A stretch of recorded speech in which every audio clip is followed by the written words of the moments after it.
बिस्मिल्लाहिर्रहमानिर्रहीम। अस्सलाम वालेकुम। मैं हूं उमैस मुनीर, आप देख रहे हैं हमारा यूट्यूब चैनल। नाज़रीन, मशरिक़ वस्ता की जंग एक नए और ख़तरनाक मोड़ पर आ पहुंची है। जंग के 12वें रोज़ भी ईरान की जानिब से ऑपरेशन वादा सादिक 4 की 37वीं लहर का आगाज़ कर दिया गया है, जिसके अंदर ना सिर्फ इजराइल बल्कि खलीजी ममालिक को भी टारगेट किया गया है। उनके ऊपर मिसाइलों की नई बारिश की गई है और इजरायली एयरपोर्ट को निशाना बनाया गया है, जहां पर इम्पैक्ट्स भी इस वक्त नजर आ रहे हैं। नाज़रीन, इसी के साथ नए मुंतखब होने वाले सुप्रीम लीडर को भी निशाना बनाने की जो इतलात हैं वो सामने आ रही थी, लेकिन उसके मुतालिक एक और अहम इंकशाफ हुआ है जो कि आज की इस वीडियो में आपके सामने रखते हैं और आपको ये भी बताएंगे कि आखिर इस जंग का रुख किस तरफ है, ये कहां पर जाकर रुकेगी और इसके मुमकिन तौर पे 5 जो इंजाम हैं या मंजरनामे हैं वो क्या हो सकते हैं, इस पर भी बात करेंगे। लेकिन आगे बढ़ने से पहले हमारी आपसे दस्तबस्ता गुजारिश है कि इस चैनल को लाइक करें, सब्सक्राइब करें और बेल आइकन को दबाना हरगिज़ मत भूलें ताकि हर नई आने वाली वीडियो आप तक बर वक्त पहुंच सके।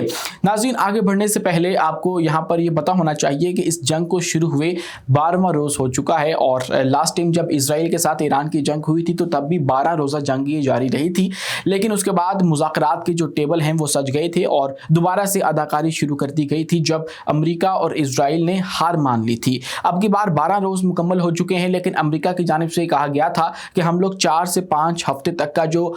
एक अंदाज़ा है वो लगाकर बैठे हैं, जिसके अंदर हमें ये जंग लड़नी है और ईरान को ख़त्म करना है। लेकिन रोज़ाना एक साइड पे वो ये भी कहते हैं कि हमने ईरान को ख़त्म कर दिया है और अपने हमले जो हैं उनको तेज़ भी कर देते हैं। अब गुज़श्ता रात वाला जो हमला था वो अमरीकी वज़ीर दिफ़ा पैट हेग्सेट की जानिब से कहा गया था कि अब तक का सबसे बड़ा हमला है जो कि हमने ईरान के ऊपर किया है और आज की रात भारी होने वाली है। और हमने देखा कि इजरायली तैयारों ने आकर ईरान के ऊपर बमबारी की, अमेरिका ने भी वहाँ पर बमबारी की है और उसके नतीजे में जो जानी नुकसान है वो तो हुआ ही हुआ है, लेकिन उसके जवाब में ईरान ने भी जो मिसाइल हैं वो छोड़ दिए हैं और ये ना सिर्फ इजराइल बल्कि बहरीन और इराक के ऊपर छोड़े गए हैं। और इराक में किस जगह छोड़े गए हैं इस पर तो आगे चल के बात करते हैं, लेकिन उससे पहले जो इजराइल से खबरें सामने आ रही हैं वो मैं आपके सामने रख देता हूँ। ईरान के मिसाइल इजराइल के बिन गुरैन एयरपोर्ट तक पहुंच गए हैं और कम्युनिकेशन सिस्टम तबाह कर दिया गया है। ईरान ने इजराइल के अहम तरीन बिन गुरैन एयरपोर्ट पर मिसाइल हमले किए, जिसके नतीजे में हवाई अड्डे को नुकसान पहुंचने की इतलात सामने आई हैं। गैर मुल्की मीडिया रिपोर्ट्स के मुताबिक ईरान की जानिब से दागे गए कई मिसाइल इजरायली दिफाई निज़ाम को चकमा देते हुए एयरपोर्ट के इलाके में गिरे हैं, जिससे तनसीबात को नुकसान पहुंचा है। यहाँ तक कि अब BBC जैसे इदारे भी इस बात को रिपोर्ट कर रहे हैं कि लाखों की तादाद में जो इसराइली हैं वो महसूर होकर रह चुके हैं अपने बंकर्स के अंदर, जहाँ पर उनके पास प्रॉपर इलेक्ट्रिसिटी नहीं है, प्रॉपर खाना नहीं है। अब बंकर तो इमरजेंसी सूरत हाल के लिए रखे होते हैं, कभी वो रेडी होते हैं कभी वो नहीं होते। तो अब जब सारे के सारे जो अफराद हैं उनको बंकर्स के अंदर शिफ्ट करना पड़ जाए तो उनके पास जो सप्लाई लाइन है उसकी शॉर्टेज की जो खबरें हैं वो भी इस वक्त सामने आ रही हैं। और जितना मर्जी तमाम तर मीडिया हमें बताता रहे कि भाई इजराइल को कोई फ़र्क नहीं पड़ रहा, फ़र्क तो पड़ रहा है। और इसका जो आप अंदाज़ा है वो आप यूँ लगाइए कि रिसेंटली BBC फारसी का जो नुमाइंदा इजराइल के अंदर मौजूद था उसने बताया कि कैसे जो ईरानी मिसाइल हैं वो यहाँ पर जो है वो तबाही मचा रहे हैं और यहाँ पर जो मामूलात ज़िंदगी है वो बिल्कुल तबाह होकर रह गया है। इस जंग से ना सिर्फ ईरान को बल्कि इजराइल को भी बहुत ज़्यादा नुकसान इस वक्त हो रहा है, जो कि मुकम्मल तौर पर जो आलमी मीडिया है वो रिपोर्ट नहीं कर रहा, क्योंकि तमाम तर मीडिया की अगर आप जड़ पे जाके देखें तो कहीं ना कहीं सहूनी लोबी का आपको लाजमी कोई ना कोई इशारा मिलेगा, कोई ना कोई छाप इनकी आपको नजर आएगी। तो इसलिए ये बहुत मुश्किल होता है कि ऐसे में जो तमाम तर चीज़ें हैं वो हकाइक हैं वो आपके सामने आ सकें। नाज़रीन, जहाँ पर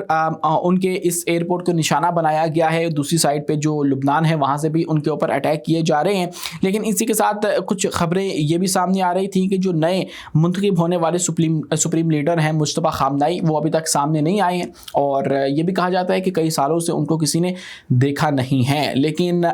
वो इस वक्त महफूज हैं। खबरें ये सामने आ रही थी कि वो ज़ख्मी हो गए हैं, उनको जब अटैक किया गया है तो वो ज़ख्मी हो चुके हैं। और उसके बाद फिर ये जो नई खबर सामने आई है उसके मुताबिक जो नए ईरानी सुप्रीम लीडर के ज़ख्मी होने की इतलात थी वो गलत थी और ईरानी सदर के बेटे का एक अहम बयान सामने आ गया है। उन्होंने अपने टेलीग्राम के ऊपर इस बयान का जो है वो जिक्र किया। जो यूसुफ पज़ेश्कियान हैं गालबन, उन्होंने बताया कि उनके ज़ख्मी होने की जो इतलात हैं वो आई थी, लेकिन उसके बाद उनके साथ ताल्लुक़ रखने वाले या उनके हल्का अहबाब के अंदर मौजूद कुछ लोगों से मैंने रब्ता किया है तो उनका ये बताना है कि वो बिल्कुल महफूज हैं। अभी तक आपको पता होना चाहिए कि जो आयतुल्लाह खामनाई हैं, जो शहीद हो चुके हैं, उनका नमाज जनाजा अदा नहीं किया भी गया तो गायबाना तौर पर किया गया। उनकी जो तदफीन का अमल है वो अभी तक नहीं किया गया। उसको लेकर क्या सरैयाँ इस वक्त हो रही हैं। लेकिन इसी के साथ कुछ खबरें ये भी सामने आ रही हैं कि नेतन्याहू मारा क्या है, क्योंकि वो भी सामने नहीं आ रहा है काफ़ी अरसे से, शायद उसको ख़तरा होगा अब अपनी जान का। और उसके बाद उसके भाई की जो खबरें हैं वो भी सामने आ रही हैं कि उसका भाई मारा गया है। और अमरीकी इंटेलिजेंस अफसर टीवियों पर बैठ के ये बात कर रहे हैं कि उसके भाई को टारगेट किया है। उसके बाद बेन गवीर, इनका एक बहुत ही खबीज़ किस्म का मिनिस्टर था, उसकी खबर भी सामने आई कि वो भी बहुत बुरी तरह से ज़ख्मी हो चुका है। लेकिन नाज़रीन किराम, इसी के साथ ये कहा जा रहा है कि जो अमेरिका है उसको नुकसान नहीं पहुंचा था, लेकिन अब देखिए कि 150 फौजी जो हैं वो ज़ख्मी हो चुके हैं और बुरी तरह ज़ख्मी हो चुके हैं। पहले 7 से 8 फौजियों का कहा जा रहा था अमेरिका की जानिब से कि हमारे मारे भी गए हैं और उसके बाद कुछ ज़ख्मी हुए हैं, लेकिन ये तादाद जो है वो 150 फौजियों की अमेरिका की जानिब से सामने आई है, अमेरिकी मीडिया की जानिब से सामने आई है। जबकि ईरान का कहना है कि हमने अभी तक 700 से 800 जो अमरीकी फ़ौजी हैं उनको शदीद ज़ख्मी कर दिया है और वो हलाक हो चुके हैं। नाज़रीन, इसी के साथ हम लोग बात करें तो जो हमारी आज की एक बहुत बड़ी स्टोरी थी वो ये थी कि ईरान के मुतालिक इंकशाफ सामने आया कि आबने हुर्मुज़ के नीचे उसने जो बारूदी सुरंगें हैं वो बिछा दी हैं, माइंस बिछा दी हैं। और इसको लेकर फिर ट्रंप ने रात का शोर भी मचा दिया और उसने कहा कि अगर ईरान ने ऐसा किया है तो हम उसके ऊपर उसी तरह से जो हमले हैं वो करेंगे और करेंगे। उसके बाद फिर उन्होंने खुद ही एक नंबर भी दे दिया कि हमने 13 के 16 जो शिप्स हैं, कश्तियां हैं जो कि ये बारूदी सुरंगें बिछा रही थी आबने हुर्मुज़ के अंदर, उनको तबाह कर दिया है। लेकिन यहाँ पर आपको ये फैक्ट भूलना नहीं चाहिए कि जब पूरी दुनिया के जहाज़ बंद हो चुके हैं और आबने हुर्मुज़ से नहीं गुजर पा रहे हैं तो तब चाइना के जहाज़ों को ये इजाज़त दी गई है कि वो आबने हुर्मुज़ से गुजर सकें और वहाँ से अपना जो तेल है वो पास करवा सकें। तो यहाँ पर एक बात तो साबित होती है कि जो चीनी मदद है वो इस वक्त ईरान के पास मौजूद है, जिसके लिए चीन जो है वो उनकी रिस्पेक्ट कर रहा है और उनके जहाज़ों को यहाँ से गुजरने दे रहा है। अब इससे होगा ये कि चीन इतना पावरफुल हो जाएगा कि वो ज़ाहिर है ट्रेड के अंदर जो है वो अमेरिका को टक्कर दे सकेगा। अगर ये मामला जो है वो मज़ीद चलते रहते हैं तो शायद चीन की मदद करके ईरान जो है वो अपने उन हथियारों का शुक्रिया अदा कर रहा है जो कि चीन की जानिब से मुबैना तौर पे ईरान को सप्लाई किए गए थे। नाज़रीन, इसी के साथ ऑपरेशन वादा सादिक ट्रू प्रॉमिस 4 के तहत हमलों की 37वीं लहर ताकतवर मिसाइलों से अमरीकी और इजरायली अहदाफ को निशाना बनाया गया है। और अब की बार ये जो अहदाफ हैं वो इसराइल में थे, उसके बाद इराक के अंदर थे और इराक के शहर अरबेल के अंदर थे। बहरीन में अमरीकी बहरिया का जो 5th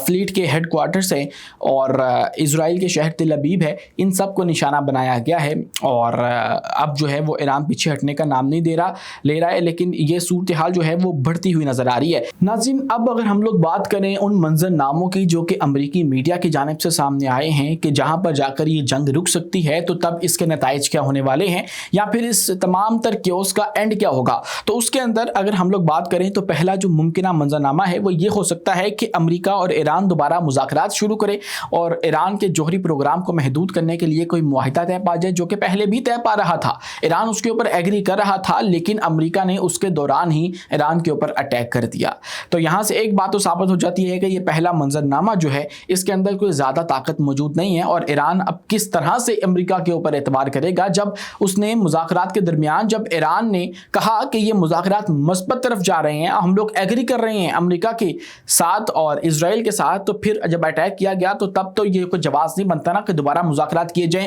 क्या पता कि मुज़ाकरात जब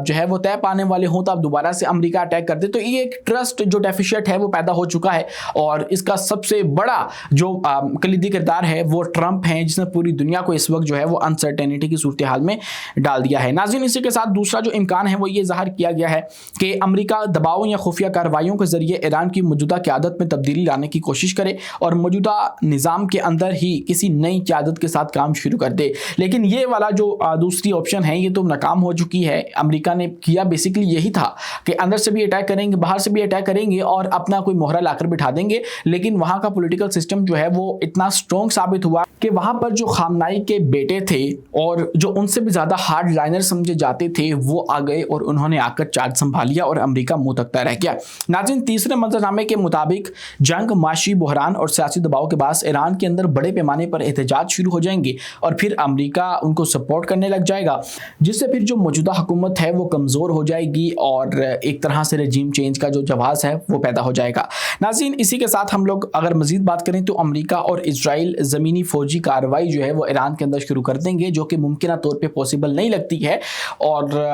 क्योंकि अमेरिका ये कह तो चुका है लेकिन उसकी हिम्मत नहीं पड़ रही है कि हम लोग ईरान के अंदर घुसें, जिसके लिए उन्होंने जो कुर्द हैं उनसे रब्ता किया था और कुर्दों ने इनकार कर दिया। और उनके साथ जो एक्सपीरियंस है अमेरिका का वो पुराना अच्छा नहीं है, इसीलिए अब उनको पता है कि अमेरिका पे ट्रस्ट नहीं करना, क्योंकि अमेरिका ने यहाँ से चले जाना है, आज नहीं कल नहीं, साल बाद 2 साल बाद, लेकिन हमने यहाँ पर रहना है और ईरान ने भी यहाँ पर रहना है, फिर हमें निशाना बनाया जाएगा, हमारी पिटाई होगी तो फिर हम लोग क्या करेंगे। तो इसीलिए ये वाली ऑप्शन जो है उसके अंदर भी कोई ज़्यादा जो वज़न है वो नज़र नहीं आता है। और पांचवा मंजरनामा जो है वो ये भी हो सकता है कि अमेरिकी सदर डोनाल्ड ट्रंप जो हैं वो ईरान के मिसाइल और ड्रोन सलाहियत को कमज़ोर करार देकर जंग में फ़तह का ऐलान कर दें और जो फेस सेविंग है वो हासिल कर ले। ये मुमकिन तौर पे पांचवा वो मंजरनामा है जो कि